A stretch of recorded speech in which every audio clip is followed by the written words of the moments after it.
दूर किसी जंगल में मम्मा चिड़िया अपनी बेटी गुड़िया के साथ रहा करती है। एक दिन गुड़िया अपनी मम्मा से बोलती है, मम्मा मम्मा मुझे खीर खाने का बड़ा मन कर रहा है, आप मेरे लिए खीर बना दीजिए ना। क्या मेरी बेटी गुड़िया को खीर खाने का बड़ा मन कर रहा है, मगर घर में तो दूध ही नहीं है।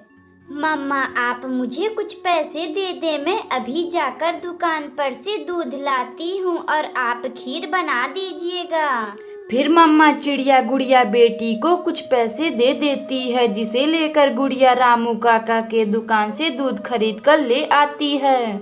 मम्मा ये लीजिए दूध का पैकेट, आप फटाफट मेरे लिए खीर बना दीजिए। मम्मा चिड़िया अपनी बेटी गुड़िया के लिए खूब मीठा डालकर खीर बनाती है, जिसका स्वाद बहुत ही स्वादिष्ट था। मम्मा खीर तो बहुत ही गरम है, इस खीर को हम सुबह खाएंगे। गरम खीर खाने में वह मजा नहीं है जो ठंडी खीर खाने में है। गुड़िया बेटी आपका जब मन करेगा तब आप खीर निकाल कर खा लीजिएगा। मम्मा क्यों नहीं, हम इस खीर को फ्रिज में रख देते हैं, जिसे कल सुबह खाने में बहुत मजा आएगा। गुड़िया बेटी हमारे घर तो फ्रिज भी नहीं है। मम्मा क्यों नहीं, हम इस खीर को गोरी आंटी के फ्रिज में रख देते हैं। गुड़िया बेटी हाँ, आप जाइए गोरी आंटी के फ्रिज में रख दीजिए। गुड़िया फिर अपनी खीर को लेकर गोरी आंटी के घर जाती है। गोरी आंटी मम्मा ने खीर बनाई है, हम इसे सुबह में खाएंगे। ठंडा खीर तो खाने में बहुत ही मजा आता है, आप इसे फ्रिज में रख दीजिए। गुड़िया क्या तुम्हारी मम्मा खीर बनाई है, यह तो बहुत ही स्वादिष्ट होगा। गोरी कवि को खीर देखकर मुंह में पानी आ जाता है और वह अपने फ्रिज में खीर रख देती है। शाम गुजर जाती है। रात को गोरी कवि को रानू चिड़िया का खीर का स्वाद उसके नाक में आ जाता है। गोरी कवि को खीर खाने का बड़ा मन करता है। मैंने तो बचपन में ही खीर खाई थी, क्यों ना मैं थोड़ी सी खीर चखकर देखती हूँ। गोरी कवि फिर खीर चखकर देखती है, जो बहुत ही स्वादिष्ट थे, और गोरी कवि सभी खीरों को खा लेती है। अरे वाह, यह रानू चिड़िया कितना मजेदार खीर बनाती है, इसके हाथों में तो जादू है जादू। गोरी कवि सभी खीरों को खाकर सो जाती है। अगली सुबह गुड़िया अपनी मम्मा से बोलती है, मम्मा खीर ठंडी हो गई होगी, अब मैं जा रही हूँ गोरी आंटी के फ्रिज में से खीर लाने। गुड़िया बेटी हाँ क्यों नहीं, आप जाइए और खीर लेकर आइए, फिर हम उसे बड़े मजे से खाएंगे। गुड़िया चिड़िया फिर गोरी कवि के पास जाती है। गोरी आंटी जी मेरी खीर ठंडी हो गई होगी, आप मुझे मेरा खीर दे दीजिए, हम उसे बड़ी मजे से खाएंगे। खीर कैसी खीर, वह तो मैंने खा गई है फ्रिज में रखने का किराया समझकर। गोरी आंटी वह खीर मेरी मम्मा मेरे लिए बनाई थी, आप उसे खा ली हैं। गुड़िया वह तो मैं खीर खा ली हूँ, तुम जाकर अपनी मम्मा से बोलकर दूसरा खीर बनवा लो। गुड़िया फिर वापस अपने घर आती है और पूरी बात अपनी मम्मा को बताती है। गुड़िया बेटी आप चिंता ना करें, मैं अभी खीर बना देती हूँ। रानू चिड़िया फिर अपनी बेटी गुड़िया के लिए खीर बनाती है, जो बहुत ही स्वादिष्ट था। गुड़िया बेटी ये लीजिए अपना खीर, आप इसे खाकर बताएं कि यह खीर कैसी बनी है। गुड़िया चिड़िया खीर खाती है, जो बहुत ही स्वादिष्ट था, और गुड़िया अपनी मम्मा की तारीफ करने लगती है। उस दिन से गुड़िया चिड़िया और रानू चिड़िया खुशी खुशी रहने लगती हैं। अगर आपको यह कहानी अच्छी लगे तो वीडियो को लाइक करें और चैनल को सब्सक्राइब करें और बेल आइकन को दबाना ना भूलें। हमें कमेंट बॉक्स में बताएं कि हमारी कहानी आपको कैसी लगी।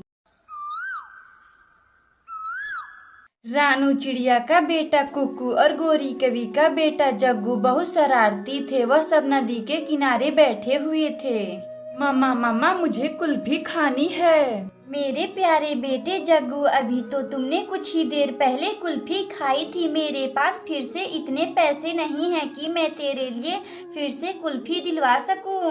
जाओ मम्मा, मैं आपसे बात नहीं करूँगा गंदी मम्मा। जग्गू फिर अपनी मम्मा गोरी कवि से ऐसा बोलकर खेलने के लिए कुक्कू के पास चला जाता है। रानू चिड़िया, तुम्हारा बेटा कुक्कू कितना समझदार है। वह सुबह से कुछ भी नहीं खाने के लिए कहा है और अपनी मम्मा से कभी पैसे भी नहीं मांगता है।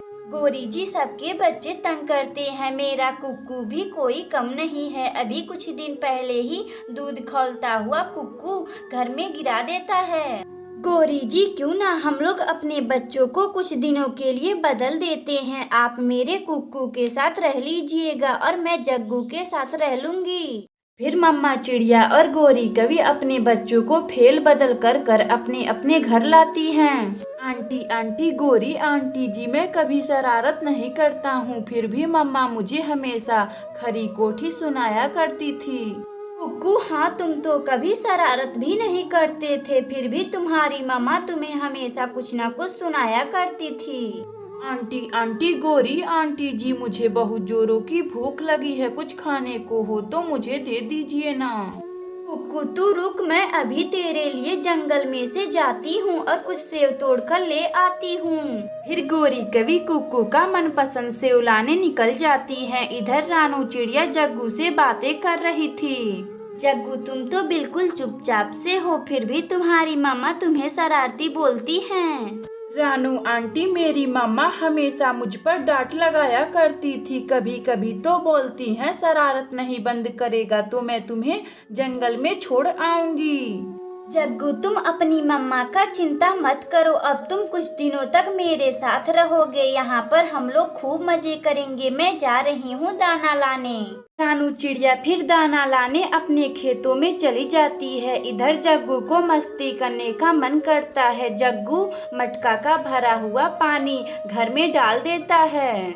राजू कबूतर, अब मैं चलती हूँ, जग्गू मेरा इंतजार कर रहा होगा। जग्गू, वह क्यों? लेकिन तुम्हारे बेटे का नाम तो कुक्कू है ना।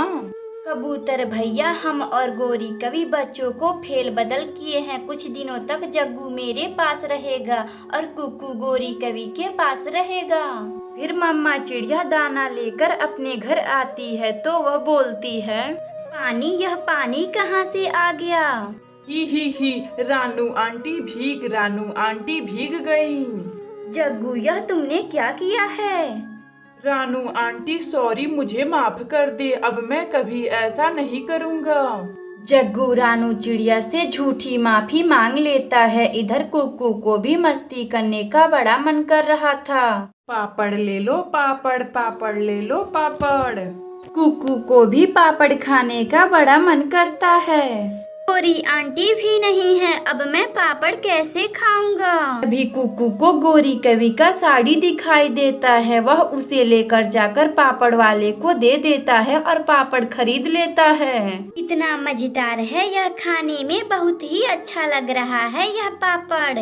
तभी कुछ ही समय बाद गोरी कवि आती है और अपने साड़ी को ना देखकर कुक्कू से पूछती है, कुक्कू, तुमने यह क्या किया? तुमने मेरी साड़ी बेचकर पापड़ खा लिया।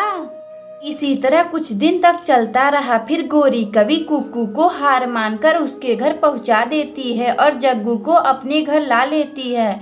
दोनों बच्चों अपनी मम्मा के साथ खुशी खुशी रहने लगते हैं। अगर आपको यह कहानी अच्छी लगे तो वीडियो को लाइक करें और चैनल को सब्सक्राइब करें और बेल आइकन को दबाना ना भूलें। हमें कमेंट बॉक्स में बताएं कि हमारी कहानी आपको कैसी लगी।